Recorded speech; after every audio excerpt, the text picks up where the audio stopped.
semuanya, selamat datang di podcast Dicamut. Tisya, Caca. Carisa, Imut. Yeah. Jadi di episode kali ini kita akan membahas tentang apa tuh, Ca? MBG Mas Ganteng. Tapi sebelum itu Sebelum masuk ke topik yang panas ini, kita harus kenalan dulu. betul sekali. Perkenalkan, nama saya Artisya atau Asya. Perkenalkan, nama saya Nadia Calisa Satriani, bisa dipanggil Calisa. Dan ada teman-teman kita nih Sebagai narasumber. Ya, perkenalkan saya Zahra Anindya Ardin. Saya Medelina Jo Salsabila. Perkenalkan saya Zulaika Dwi Takisna Putri. Saya Salsabila Sarani Muntu. Nah, udah nih. Oke, langsung aja nggak sih? MBG ini kenapa sih lagi panas-panasnya nggak sih? Iya. Jadi di episode kali ini itu kita bakal bahas topik yang cukup menarik, yaitu MBG. Apa itu MBG, Cal? Nah, MBG itu merupakan makanan bergizi gratis. Nah gitu. Jadi yang menjadi pertanyaan tuh kayak, apakah MBG merupakan tanggung jawab negara atau orang tua sih gitu? Menurut pendapat kalian gimana? Apakah MBG ini tanggung jawab negara atau orang tua? Siapa dulu nih? Boleh. Menurut aku, MBG tuh kan makanan gizi gratis buat anak ya. Nah, anak kan tanggung jawab orang tua. Jadi menurut aku makanan bergizi itu juga termasuk tanggung jawab dari orang tua gitu. Kan kewajiban orang tua kan menafkahi, apalagi ayah yang harus menyediakan kepada anak sandang, pangan, dan papan. Apalagi makanan yang bergizi biar anaknya sehat, terjaga juga. Aku boleh deh. Kalau menurut aku ya, MBG itu sendiri ini tuh kan program dari pemerintah ya. Makan bergizi gratis ini.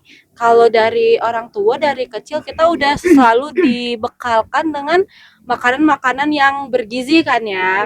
Sedangkan program MBG ini baru ada setahun belakangan ya kayaknya. Jadi kalau menurut aku secara pribadi, MBG itu sebenarnya tanggung jawab pemerintah karena itu adalah program pemerintah gitu sebenarnya. Kalau misalnya yang tanggung jawab orang tua ya, mungkin itu udah dari dulu sebelum ada program MBG itu udah tanggung jawab orang tua, kayak menafkahi, memberi makan, yang kayak udah dibilang sama Elin tadi. Kalau menurut aku pribadi sih begitu. Kalau Caca mungkin ada pendapat? Kalau menurut aku, MBG makanan bergizi gratis ini adalah sebenarnya dua aspek yang berbeda. Kalau menafkahi atau memberi makan kepada anak, iya itu kewajiban sebagai orang tua.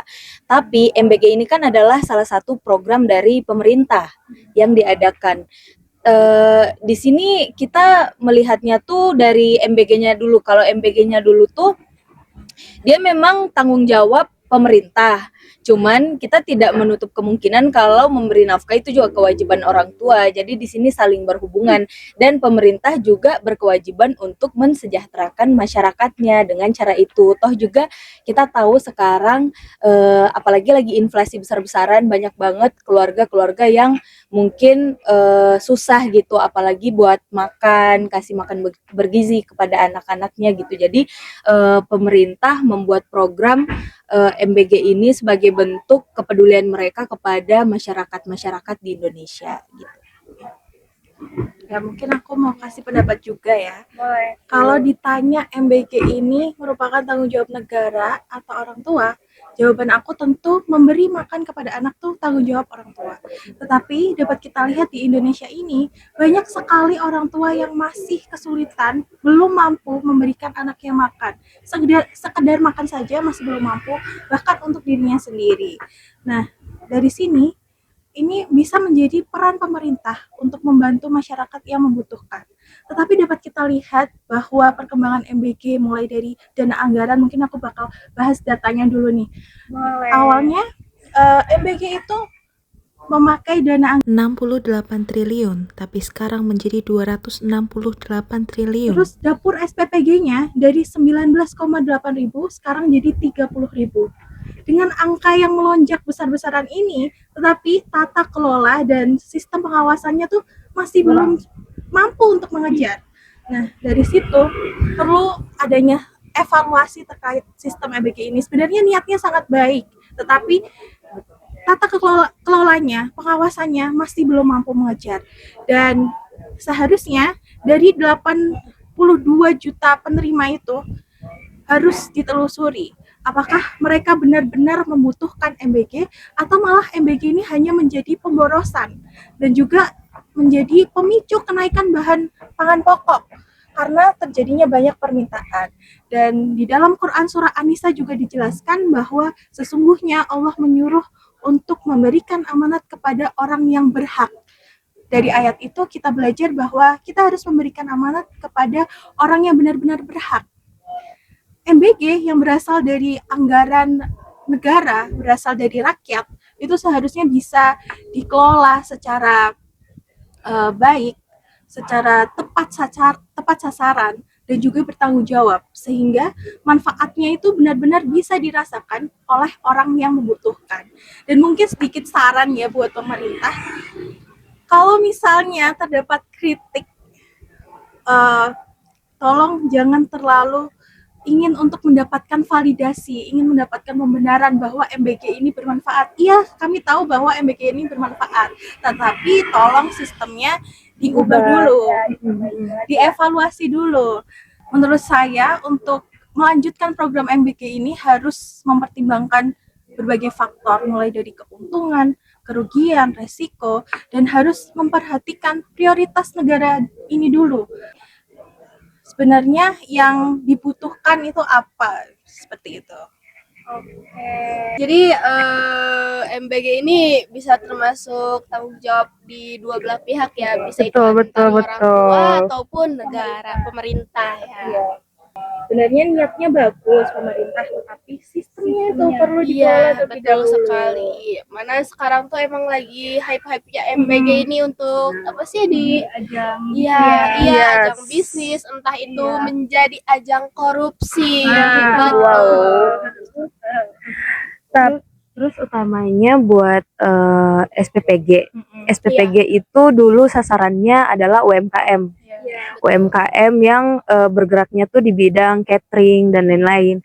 Tapi kalau dilihat sekarang banyak sekali mungkin anggota-anggota DPR atau orang-orang yang berkepentingan itu malah membuka yayasan SPPG yang itu tidak seharusnya gitu, karena itu sebenarnya difokuskan kepada UMKM supaya ekonomi juga ikut tetap berjalan, tapi malah pemerintah juga sendiri ikut untuk mencari keuntungan di sini gitu. Mencari keuntungan. Oke, jadi dari diskusi ini bisa disimpulkan bagaimana, Cal? Jadi dari diskusi ini kita bisa disimpulkan bahwa MBG itu bisa dievaluasi lagi, gimana sih Terus juga, caranya iya, untuk mengelola MBG dengan benar gitu. dan emang pada dasarnya ini tuh merupakan tanggung jawab tuh emang dari orang tua, cuman pemerintah hanya membantu. Iya, betul. Iya, untuk orang-orang yang emang tidak mampu menafkahi anaknya. Sasarannya kalau ke sekolah-sekolah negeri boleh, Iya, tapi aku lihat sekarang MBG juga masuk ke Swasta juga sekolah-sekolah masuk swasta ya, yang iya. bahkan mahal Yang gitu. Iya. Isinya orang-orang mampu semua. Iya, jadi Kebanyakan ya untuk sekarang. iya, jadi aku rasa itu sebenarnya nggak perlu ya. Mungkin kalau itu mereka lebih butuh sistem pendidikan yang lebih baik Iya. gitu, yang lebih mendorong. Cuman kalau MBG ini mending memang difokuskan untuk orang-orang yang memang membutuhkan gitu. Tepatnya kenapa MBG ini tidak difokuskan saja ke sekolah rakyat. Apalagi sekolah rakyat ini kan buat Iya. anak-anak yang memang tidak mampu untuk disekolahkan kepada oleh orang tuanya. Jadi kalau di sekolah rakyat itu udah pasti sasarannya betul menurut aku, udah bener. Dapat pendidikan gratis, dapat makanan gratis gitu. Paling itu sih. Boleh. Jadi mungkin bisa jadi saran juga, karena yang aku lihat itu MBG ini dia malah lebih dulu terfokus kepada sekolah-sekolah yang ada di kota. Iya, Benar tidak ke kan? pelosok, justru Heeh. pelosok yang Iya, itu dibutuhkan ya, maksud betul. aku. Iya, iya. Padahal sebenarnya yang anak-anak yang butuh makan bergizi gratis itu dari sekolah-sekolah yang emang dari pedalaman, susah buat dijangkau sama akses, iya.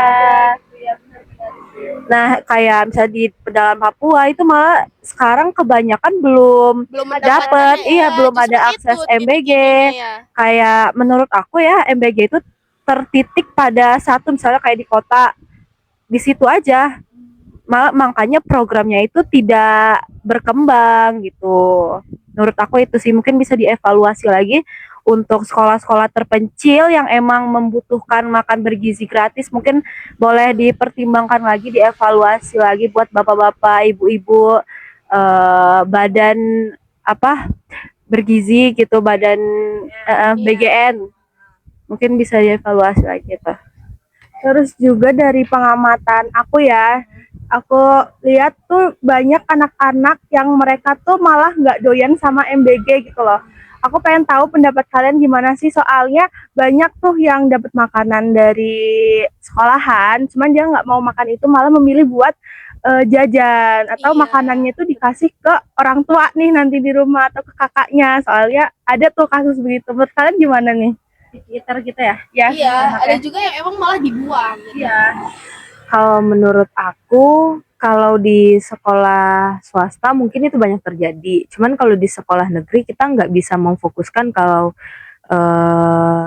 ini yang ini mau terima atau yang ini nggak mau terima gitu. Pasti semuanya pasti disamaratakan. Cuman kalau memang nggak mau terima, artinya harusnya ada sistem yang mereka tuh mending dialihkan aja ke mungkin ke siswa yang lebih membutuhkan lagi gitu. Kalau memang tidak mau, cuman begitu kita harus komunikasikan lagi sama anaknya gitu. Kalau memang dia menolak, karena kalau misal dibuang sayang banget ya kalau misal dibuang. Sayang Ada mungkin ada 2 orang anak yang membuang, tapi ada 10 orang di kelas itu anak yang sangat-sangat membutuhkan makanan itu. Jadi mending mungkin dari gurunya biar lebih dekat tuh dikomunikasikan gitu. Kalau memang ada anak yang merasa tidak butuh MBG dan tidak mau MBG, biar dialihkan ke siswa yang lain gitu.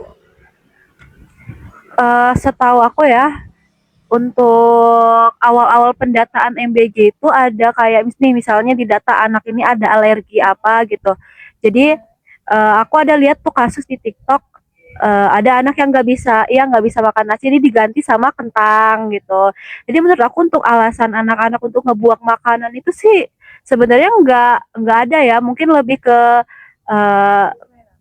selera, terus juga cara gimana anak itu mandang makanan. Karena emang ada anak yang bisa menghargai makanan, walaupun dia nggak suka pun tetap dimakan untuk menghargai gitu. Apalagi nih gratis kan, gratis dari pemerintah. Tapi ada juga anak yang emang mungkin dididik kalau ya udah kalau nggak suka nggak usah dimakan, didikan dari orang tuanya. Mungkin selain MBG-nya yang harus dievaluasi, didikan mindset dari orang tua atau sosialisasi lah dari sekolah kalau makanan itu juga harus dihargai apapun bentuknya. Itu juga harus dibilangin gitu ke anak-anaknya. Itu sih kalau dari aku. Gimana Bang? Kalau menurut aku tadi udah bener ya, apalagi anak-anak tuh banyak yang picky eater, kayak termasuk sayur kan mereka tuh kadang jarang dimakan ya. Jadi menurut aku tuh sayurnya kayak di MBG kan pasti mengandung sayur. Nah itu yang bener-bener selera anak-anak lah yang kebanyakan tuh disukai sama anak-anak. Terus buat MBG itu kan kebanyakan kan dibikin dari pagi nih, jadi sampai sekolah tuh kebanyakan udah ada yang basi, udah dingin gitu kan, udah asem lah rasanya apa gitu. Jadi bagi anak-anak tuh nggak enak. Nah itu tuh bisa dievaluasi lagi mungkin ya buat pihak MBG, gimana makanan itu awet, kayak misalnya masih panas jangan langsung ditutup gitu. Itu tuh juga yang bikin anak-anak jadi buang makanan, nggak cuman menurut selera mereka doang gitu tuh. Jadi kayak pihak kualitas dari makanannya juga itu penting banget selain menunya doang gitu sih menurut aku. Oke, jadi kesimpulan yang bisa kita ambil tuh sebenarnya nggak apa-apa MBG, cuma bagaimana sih cara kita mengelola mengelola si MBG ini tuh untuk bisa lebih baik lagi. betul Oke. sekali. Jadi mungkin segitu aja ya podcast dari kita. Terima Semoga kasih juga ya atas pendapat-pendapatnya. keren banget Oke, sih. kita Terus tutup aja. terima kasih buat kalian juga yang udah nonton. Maaf kalau misalkan ada kata-kata yang kurang berkenan dari kami. Terima kasih. Dadah. Sekian, bye-bye. Mas Bahlil ganteng. Buah apa yang paling manis? Buah lil. Tambah ganteng aja, My Little Bolu Ketan.